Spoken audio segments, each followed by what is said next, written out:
Eu moro em edifício, em prédio, desde pequeno, né? Na verdade, minha primeira moradia foi um apartamento em Olinda, na beira-mar de Olinda, mas era um prédio baixinho, de 2 andares e tal, que não era como se fosse uma casa. A gente sempre brincando na rua, conhecendo pessoas, enfim, ia na padaria, conhecia todo mundo pelo nome, se relacionava mais com as pessoas. Só que a cidade foi crescendo, as coisas ficando mais distantes e a gente se mudou de Olinda para um bairro aqui no Recife, chamado Aflitos, que era já um edifício alto, 16 andares, a gente morava no 4º andar.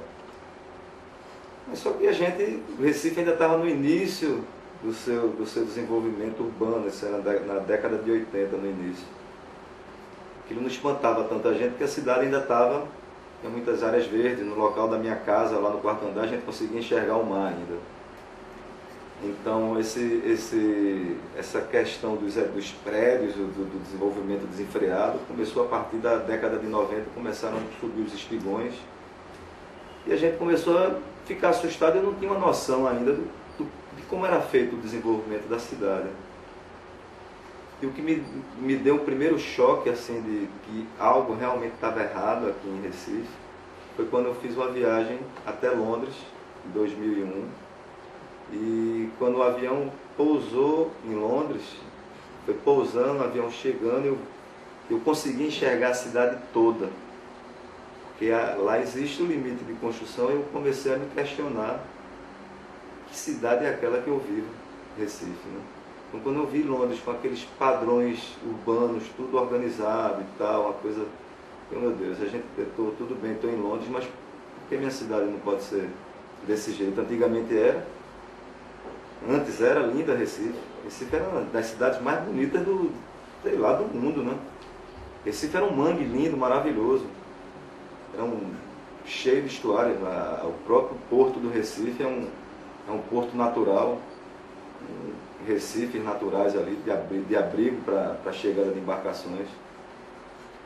Um mangue incrível, uma fauna marinha gigante.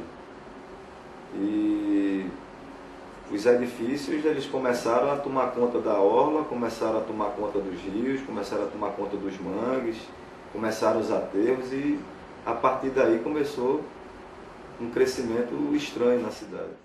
Aqui em Recife continuaram a construir edifícios sem respeitar patrimônio histórico, sem respeitar áreas históricas, sem respeitar casas que representam a memória da cidade, as ruas, as vilas. Então, não é só porque dizem que vai derrubar aquela casa que é velha, mas aquilo ali faz parte da memória de quem circulou ali, o que é que aconteceu naquele lugar, aquela pedra do chão que representou um movimento de luta, enfim, de batalha, de história, de pensadores, de poetas históricos. Então, a cidade ela tem que ter essa memória, senão, porque um povo sem memória é um povo sem identidade. E essa identidade a gente tem que manter ela viva e ao mesmo tempo contínua, porque passa do meu pai para mim e passa de mim para o meu filho. Então, isso é a evolução.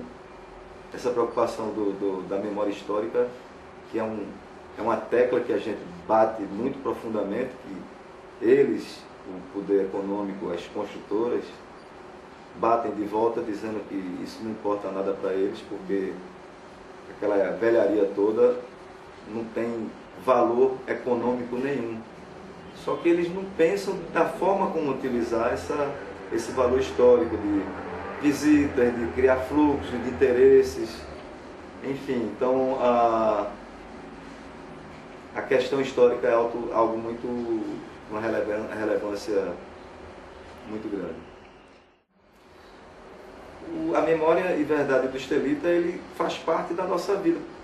Tanto que o que mais assim, me remete é justamente esse movimento de chegada e encontro com ele quase que diário, né? A gente circula por ali e de repente você não vai ver mais por conta desses projetos, não vou ver mais Estelita, vai ser tudo derrubado.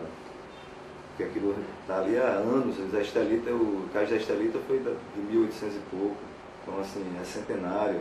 Aquela área foi aterrada justamente para construir um porto para desaguar e distribuir a produção de açúcar aqui de Pernambuco.